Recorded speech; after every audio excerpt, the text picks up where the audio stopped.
Now we're going to try to find the tangential velocity at the outlet. This requires some fancy trig and geometry here. We know that the water horsepower is equal to rho q dot times u2 vt out. We said that we know u2. We've already found q dot. Density, of course, is the density of water. So all we need is vt out. But we got to figure out what the heck that is. The assumption that we make is that the outlet velocity is going to be made up of two components. You can always say that. In this case, the two components we're going to consider are the velocity is going to have one component that's caused by the movement of the blade, which is this at the speed u2. So this is the speed of the blade tip at the outer surface here, and that's pretty big. It's going to be moving fast. And then there's going to be a component of the velocity that is where the fluid is traveling along the blade, sort of at the same direction as the angle of the blade. So you can imagine the blade tip is moving and pushing the water to the right here as it's drawn or upward. And there's also going to be sliding outward along the blade direction. So we're going to call that velocity, that piece of that velocity that's going along the blade angle here, this would be your beta 2 angle here, that's going to be W2. So if we take those two velocity vectors and add them, so here's u2 and then I add on to it w2 here, that gives me the actual outlet velocity, which I'm highlighting right here. So it's this bigger, thicker arrow is our true outlet velocity. It's made up of both the velocity traveling along the blade direction the blade is traveling and traveling as if it's traveling parallel to the blade, being pushed along the blade, sliding along the blade as this pushing happens. Those two velocities together give me the outlet velocity. I know u2 because u2 is the speed of the blade tip, and we've said that that's going to just be equal to omega, which we're given, and we're given it. We've already calculated in radians per second, and then r2, which is of course the radius at the outer edge of the blade. So we know this. But we don't know this. So in some ways you'd say, well, what good does that do us? Well, it turns out we do know another thing. We actually know Vn out. So we're going to see how we can use that. So we're going to first observe that the outlet velocity is a summation of two vectors, the u2 vector and the w2 vector. And as I said, we know the u2 vector. We do not know the w2 vector. We do know that u2 equals wr2. So that's good. We don't know w2. w2, we're going to be able to find it because we know vn out.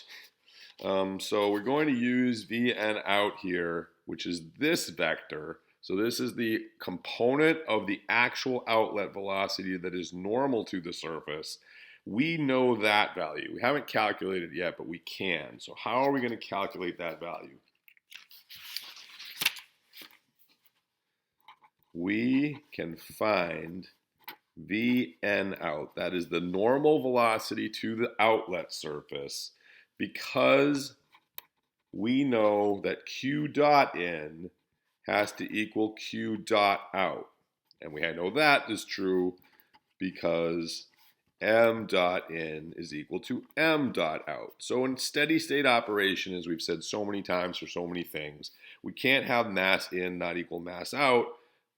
As this, you just accumulate mass in the system forever, doesn't make any sense, or you take mass out of the system forever, doesn't make any sense. So these have to be equal. And because the density is constant, that means that the volumetric flow rates have to be equal. So we can calculate Vn out because we know the volumetric flow rate. The volumetric flow rates are the same, and the volumetric flow rate we already calculated for the inlet side. So Q dot, we already found it, was 0.216 meters cubed per second, and that's equal to both Q in and Q out. Vn out, of course, that's the normal the velocity normal to the outward facing surface. So that obviously times the area of the outward facing surface is going to equal my Q dot as well. So if I knew the area of that outward facing surface, then I could easily calculate that. Well, my outward facing surface, very similar to my inward facing surface, 2 pi r2 is the circumference of that ring, and then multiplied by the thickness gives me the area.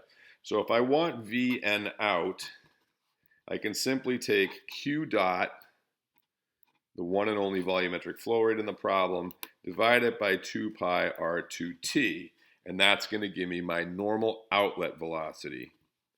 So that's equal to 0.216 meters cubed per second for my q dot. And I have 2 pi. My R2 is 0.16 meters, and my thickness is still 0.05 meters. I plug all of that in, and I find that my normal outlet velocity is equal to 4.30 meters per second. All right, so now I have my normal outlet velocity. Now I have to do some more fancy kind of trig stuff. So what am I going to do here? So I know that I was saying that I have some V out. Make that nice and thick here again. So this is my actual outlet velocity. Sorry, I just spelled that wrong. But that's my outlet velocity right there. I'll do it on a new piece of paper. Forget it. We'll draw it again so you can read it. So we're going to have the outlet velocity here. This is the true outlet velocity. It is made up of, you can always say it's made up of two components. It's going to be made up of a V tangent outlet and a V normal outlet.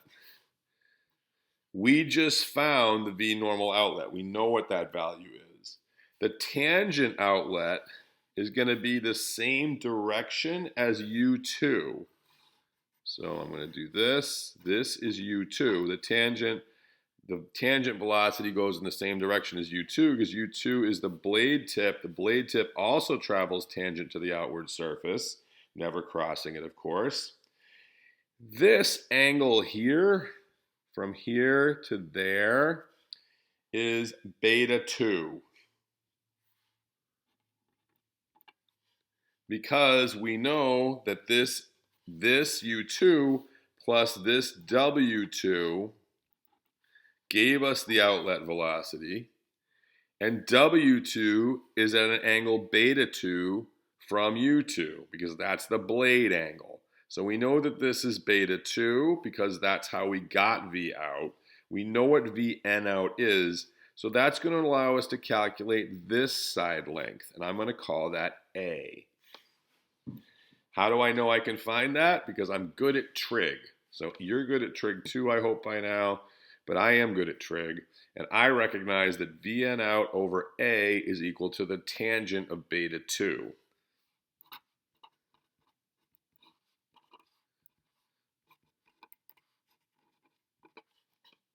I know beta 2, it's 20 degrees. I know Vn out, I just found that. I forget what I wrote it down as, but I have it. So it's 4.3 meters per second. So I can find this A. And if you look at this picture, Vt out is equal to U2 minus A. So that's going to be the key here. I'm going to put all of that together to get another formula. I have to find A. What does A equal? A, I'm going to solve this equation for A. So I'm going to get Vn out divided by tangent of beta 2. Right? Okay, so that's my A. I can plug that in for my A here, and I get that Vt outlet is equal to U2 minus Vn at the outlet divided by the tangent of beta 2. This is another equation that we're going to need. You're going to want to put this somewhere you can find it. So again, you can't see it. There it is. The tangential velocity at the outlet is equal to the tip velocity at the outlet minus the normal velocity of the outlet divided by the tangent of the blade angle at the outlet. So this is going to be another important formula we're going to add to our bag of tricks so that we can solve problems related to pumps. So given that, I'm going to go ahead and plug in my numbers. I need my U2. My U2 is equal to omega R2, which is equal to 147 radians per second that we already found, times my radius at the outlet blade tip. That's 0.16, so that gives me 23.5 meters per second. So that's U2. VT out is equal to 23.5 meters per second minus 4.30 meters per second. That was my VN out divided by the tangent of 20 degrees, tangent of beta 2. So VT out is equal to 11.7 meters per second. And that's what we're going to need to finish up our problem.